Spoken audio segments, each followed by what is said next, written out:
JR 글로벌 리츠 리파이낸싱 공지에 대한 영상입니다. 월요일에 공지가 올라왔었죠. 제가 월요일, 화요일에는 좀 바쁜 관계로 좀 뒤늦게 영상을 올립니다. JR 글로벌 리츠 리파이낸싱 같은 경우에는 이게 워낙에 작년까지 유럽 현지 그 금리가 높다 보니까 굉장히 좀 걱정을 많이 시켰던 그런 일종의 악재였죠. 어, 우려가 해소가 되지 않으면 악재가 되는 건데 과연 이게 2024년 말 정도까지 해 가지고 유럽 현지 금리가 많이 떨어질 것인가 하는 우려가 많았는데 결과적으로는 금리는 많이 떨어졌어요. 금리는 많이 떨어졌지만 대출 결과는 좋지가 않다. 이게 이제 한 줄 요약이 되겠습니다. 홈페이지에 공시한 내용을 요약한 게 이 한 표에 다 담겨 있다고 보면 되는데 정리해 보자면 대출 금액은 5억 8,400만 유로 정도, 그리고 만기는 3년, 금리는 4.4%, 4.4%가 된 근거는 유리보 수합 3년짜리가 1.958%, 그리고 마진이 가산금리가 2.44%, 244 bp인데 굉장히 좀 가산금리를 많이 떼가는 겁니다. 그리고 원금 분할 상환 조건이 붙었어요. 이번엔 매년 3%씩 원금을 갚아야 되고, 만약에 이걸 지금 벨기에 파이낸스 타워에 들어있는 그 현재 임차인 벨기에 정부가 임대 계약을 연장하게 될 경우에는 이 대출 원금 의무는 삭제한다. 이런 조건부 상환인 거죠. 그리고 조기 상환 수수료는 이 정도 되고, 캐시 트랩이 좀 엄격하게 좀 바뀌었습니다. 그래서 3년 차 때 기준으로 했을 때는 50%까지, 1년 차는 그래도 좀 널널하게 55%. 어 지금도 간평가가 좀 많이 떨어졌는데 간평가가 더 떨어지게 되면은 캐시 트랩에 걸릴 수 있겠죠. 근데 이게 역으로 앞에 나왔던 이 원금 분할 상환, 이 부분 때문에 원금 분할 상환이 3%면은 뭐 계속 이제 캐시 트랩 입장에서는 조금 유리해지는 거죠. 캐시 트랩이라는 거는 원금 대비 대출의 금액이 많아지는 경우, 이런 경우는 대출 금액을 늘리는 경우가 아니라면은 간평가가 떨어지는 경우밖에 없겠죠. 근데 원금 분할 상환을 매년 3%씩 했다면 그러면 3 년간 거의 한 10% 가까이 원금을 상환할 거 아니에요. 그렇게 되면은 캐시 트랩 입장에서는 조금 더 여유가 있어지니까. 예. 아무튼 뭐 그렇습니다. 결국에는 제일 문제는 간평가가 떨어진다는 거예요. 간평가가 떨어지게 되면은 음 주주들 입장에서는 주당 순자산 가치가 떨어지는 게 일단 문제가 되겠고, 간평가가 떨어지니깐 대출을 여유 있게 받을 수가 없어지죠. 똑같은 대출을 받더라도 금리를 더 고금리를 받아야 되고, 이런 지금 이런저런 뭐 좀 덕지덕지 좀 조건들이 붙게 되는 겁니다. 간단히 표로 좀 비교해서 볼게요. 2021년도랑 좀 비교를 해 봤는데요. 대출의 원금 같은 경우에는 현지 대출이 2021년도, 그러니까 이전 대출 같은 경우에는 7억 2,400만 유로 정도, 한화로 거의 1조 원, 금리는 1.05%였고, 이번 대출은 우리가 기존의 회사채나 이런 채권 같은 그러니까 국내에서 조달을 좀 많이 해서 현지 대출을 좀 줄였습니다. 그 줄인 게 하나로 치면은 한 1,400억 원 정도가 되고요. 그러니까 현지 대출은 5억 8,400만 유로가 되고, 한화로는 이게 환율 1,450원 정도로 계산을 했을 때 한 8,500억 원 정도가 됩니다. 금리는 4.4%가 되고요. 국내 대출을 그전에 회사채 공모를 통해서 했는데 600억, 800억으로 나눠서 두 번에 걸쳐서 했죠. 1,400억 원을 하나는 6.4%, 하나는 6.6% 해서 평균해서 대충 한 6.5% 정도의 회사채를 조달을 했습니다. 그리고 좀 만기가 짧은 단기 사채를 이제 발행을 해서 그건 이제 800억, 조달 금리는 조금 더 싸게 5.3% 정도로 해서 조달을 했죠. 그러니까 미리 좀 국내에서 대출을 해서 현지 대출 금액을 좀 줄여서 현지 대출 조건을 좀 좋게 해 보려는 그런 요량으로 생각은 되는데, 결과적으로는 뭐 그렇게 좋은 조건으로 받지는 못했습니다. 이자를 한번 비교해 볼까요? 이자는 2021년도에는 한 760만 유로 정도, 한화로 한 100억이 좀 넘는 금액. 그리고 지금은 어 현지 대출 같은 경우에는 2,500만 유로 정도, 한화로는 한 370억 원 정도, 그리고 국내 이 위에 말했던 회사채와 전단체가 한 이자가 130억이 좀 넘어갑니다. 두 개 합치면은 500억이 좀 넘어가요. 결과적으로 금융 비용이 거의 뭐 400억 가까이 늘었다, 이렇게 인제 보면 되겠습니다. 110억 정도 하던 것이 505억 정도로 400억 정도가 늘었다.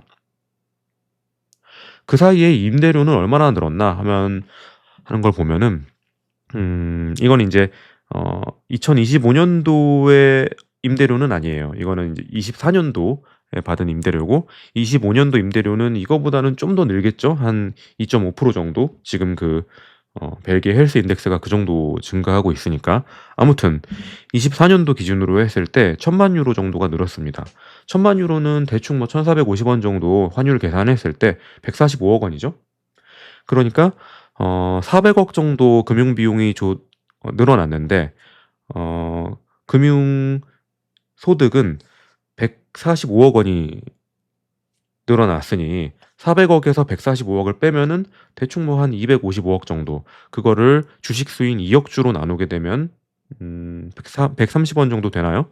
그 정도 이제 배당 컷이 발생하는 그런 대출 리파이낸싱이 되겠습니다.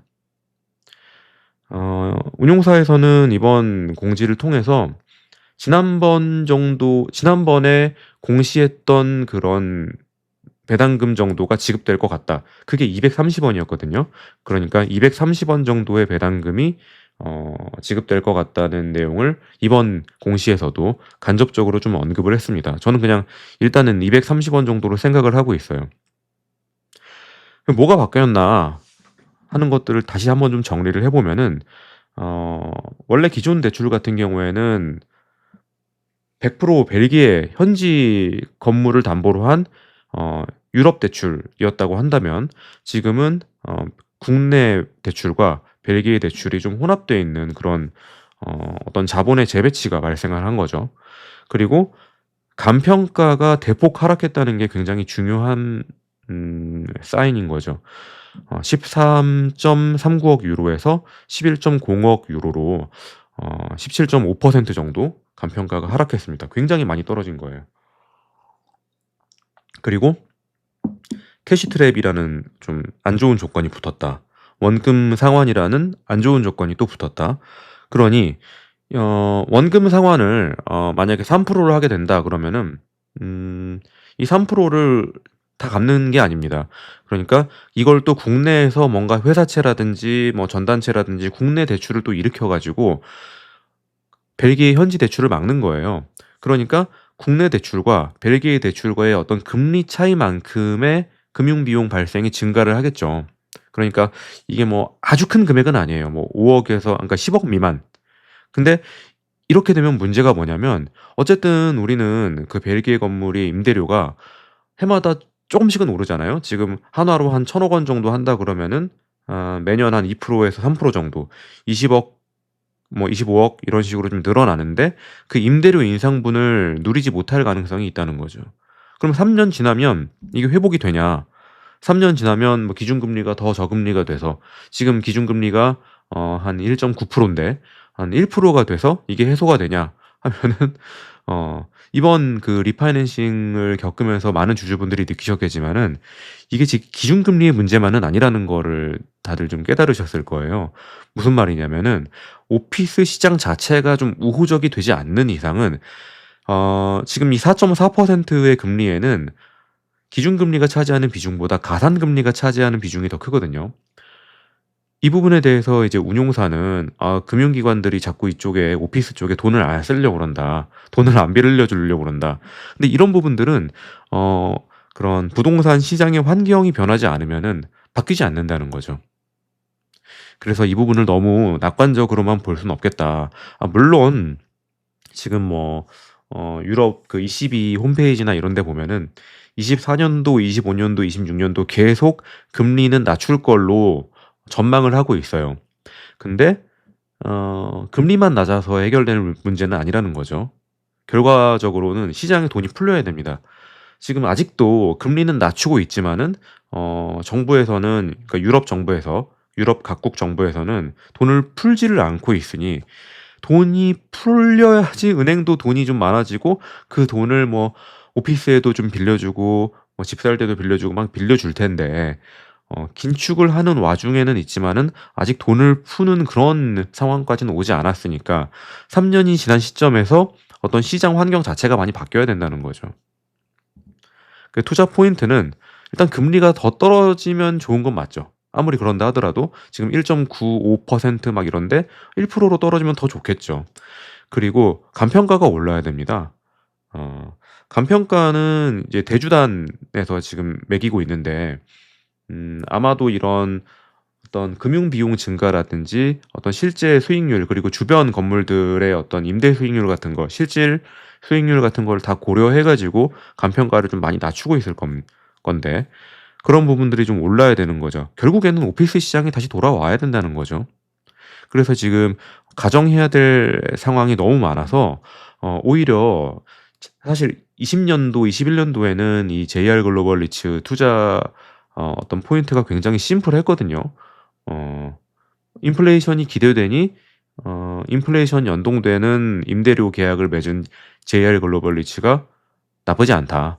그리고 그때 당시에는 대출 그 만기가 아직 한 4년 가까이 많이 남았으니까 그 사이에 뭐 좀 어떤 이런저런 임대료 상승분이 어 대출 금리 인상분을 많이 커버를 할 것이다, 이제 이런 기대를 했었는데, 현실은 금융 비용은 400 억이 인상하는 동안에 음 임대료 인상분은 한 150억 정도밖에 안 되는 이제 그런 일이 인제 생겨 버린 거죠. 자, 그래서 악재들은 뭐 지금 나올 건 거의 다 나왔다고 봐요. 간평가는 이미 많이 하락을 했고, 가산금리는 이미 선을 넘었고, 어 뭐 과도한 레버리지 물량이 아직도 CFD 잔고 같은 거 보면 670만 주 정도 있거든요. 메리츠 증권에서 들고 있잖아요. 그리고 인제 환율이 유로, 달러 막 지금 계속 결국에는 이제 원화 폭락인데, 이걸 누릴 수가 없고 이걸 지금 고환율을 계속 어 환정산을 하기 위해서, 환정산을 하기 위한 금융 비용만 계속 들어가는 거죠. 어 사실 이제 몇백억대 환정산을 한다고 해 가지고 실제로 주주들 돈이 몇백억이 나가는 건 아니죠. 그 몇백억은 다시 인제 대출로 조달을 하니까 그 대출의 이자분만큼의 금융 비용이 발생하는 셈인데, 어쨌든 그것도 돈은 돈이잖아요. 근데 이거는 사실 임대료가 들어오는 시점에서는 그 고환율이 반영된 임대료가 들어오기 때문에, 저는 뭐 이 부분을 아주 뭐 크게 아주 뭐 물론 뭐 좋을 건 없지만 아주 큰 악재라고 생각하지는 않습니다. 그냥 이제 고환율을 우리가 누리지 못한다는 게 좀 아쉬울 뿐이죠. 그럼 호재는 뭐냐? 음 호재는 어쨌든 뭐 대화는 했다. 뭐 그게 인제 호재가 되겠고, 그 이외의 호재는 뭐 지금으로서는 보이지 않네요. 결국에는 이 오피스 시장이 돌아와야 된다는 그런 부분들. 근데 이건 이제 부동산의 오피스 시장의 사이클이라는 거는 그렇게 1-2년 만에 나타나는 건 또 아니거든요. 그러니까 예, 이 부분은 좀 지켜봐야겠습니다. 그리고 인제 제 채널은 이제 지금 시점에서는 제가 지금 JR 글로벌 리츠 액트에서 주주연대 대표로도 있기도 하니까 결국에는 주주로서의 입장도 좀 중요한데, 결국에는 뭐 이 주주 소환 같은 걸 봤을 때 운용사에서는 본인들이 얼마나 이렇게 노력을 했고 뭐 불가피한 상황들이 있었고 이런 부분들을 이제 피력하려고 하는 모습들은 알겠어요. 뭐 그건 알겠는데, 프로의 세계는 결과가 모든 것을 이제 설명하지 않겠습니까? 어 투자의 세계는 굉장히 냉철한 거고, 당연히 뭐 투자의 어떤 결과, 지금 배당금이 결국에는 40%가 줄어드는 거고 주가도 40%가 준 거죠. 이건 이제 투자자들이 감당해야 될 몫이죠. 근데 이런 결과를 냈는데 앞으로도 계속 우리가 인제 운용사로서 운용 보수를 따박따박 받아 먹겠다 이거는 조금 그런 부분에 대해서는 주주들이 충분히 문제를 제기할 수 있다고 봅니다. 그래서 결국에 내년 상반기 주총에서는 어떤 운용 보수에 대한 운용사 측의 성의를 좀 요구를 하는 것이 불가피하다고 보고요. 근본적으로는 이 제가 이전에도 개인 자격으로 어 레터를 보냈던 내용, "배당금과 보수를 연동해야 된다." 이런 내용을 제가 그 주주연대 대표 자격으로 주주 제안을 하려고 합니다. 그리고 최종적으로는 결국에는 개인 주주들이 이사회에 진출을 해야 돼요. 그래서 이런 좀 어떤 자격 요건이 되는 분들, 기왕이면 이제 금융계에 종사하신 분이나 인제 그쪽에서 좀 퇴임을 하신 분들이면 더 좋겠지만 이사회를 진출을 하셔야 됩니다. 이거는 뭐 맘 같아서는 이제 제가 좀 하고 싶은데, 제가 이전 영상에서도 계속 얘기를 했듯이 저는 내년 이제 여름부터는 좀 국내에 없을 예정이라 이거는 제가 어떻게든 좀 자원자를 좀 모집을 해서 좀 진행을 해볼 예정이지만은 주주분들의 참여가 많이 필요합니다. 물론 이 지분을 이렇게 모아 주시고 이런 부분들도 감사한 일이지만은 실제로 이사회에 진출을 해서 누군가는 진짜로 이게 사실 운용사에서는 본인들이 최선을 다했다고 이렇게 얘기를 하지만은 이게 벨기에 현지에서 이루어지는 일들이 많기 때문에 그걸 알 개별 주주들은 알 도리가 없어요. 어 주주들은 운용사의 말을 어쨌든 간에 결과로 판단할 수밖에 없는 노릇인 거죠. 5천 원짜리 주식이 3천 원 밑으로 떨어졌는데 잘했다고 박수 쳐줄 수는 없는 노릇이니까. 음. 그런 부분들도 운용사에서는 좀 충분히 이해를 해 주시리라 믿고, 아무튼 어 제 영상들 중에 JR 글로벌 리츠 관련된 영상들은 대부분 어떤 어 이 리파이낸싱 관련된 시나리오, 그리고 리파이낸싱에 관련된 어떤 어 제 개인적인 뭐 대응 이런 것들을 올렸었는데, 결국에는 인제 이번 그 공지를 통해서 그런 부분들은 다 어느 정도 정리는 됐다고 봅니다. 한동안 제가 뭐 JR 글로벌 리츠 인제 리파이낸싱 영상은 올릴 일은 없겠죠. 네. 오늘 영상은 여기까지 좀 해 보려고 하고요. 뭐 결과가 이렇게 좋지가 않으니까 저도 이제 영상을 만드는 데 이렇게 유쾌하지가 않아요. 당연히 뭐 저도 금액이 인제 좀 크다 보니까 손실, 지금 평가 손실 금액이 좀 있고, 일단 뭐 저 같은 경우에는 그냥 인제 일단 주식 수량 자체가 많으니 음 배당금이 좀 삭감됐다 하더라도 뭐 그걸 가지고 이제 뭐 내년에 생활하는 데 별 문제는 없지만은, 당장에 이제 이걸 팔아 가지고 무언가를 그다음 계획을 하려고 했던 분들은 굉장히 지금 기분이 좋지가 않겠죠. 주식이라는 게 당장 팔 일이 없으니까 뭐 '내버려 둔다.' 이렇게 하더라도 주가가 높을 때는 선택지가 많아지잖아요. 뭔가 다른 기회가 왔을 때 이걸 매도해 가지고 또 다른 기회를 잡고. 근데 주가가 많이 떨어졌을 때는 굉장히 이제 고민된단 말이죠. 손실 확정을 짓고 다른 종목에 다시 투자를 할 건지, 꼭 주식이 아니더라도 부동산 같은 데 돈이 들어갈 수도 있는 노릇이고, 그러다 보니까 음 아무튼 여러모로 좀 아쉽습니다. 이제 이럴수록 사실 주주들은 운용사가 하는 일을 더 눈을 동그랗게 뜨고 잘 지켜보고, 주주들이 자신의 권리를 좀 침해받지 않도록 적극적인 목소리를 낼 수 있도록 해야겠죠. 네. 오늘 영상 여기까지 해 보도록 할게요.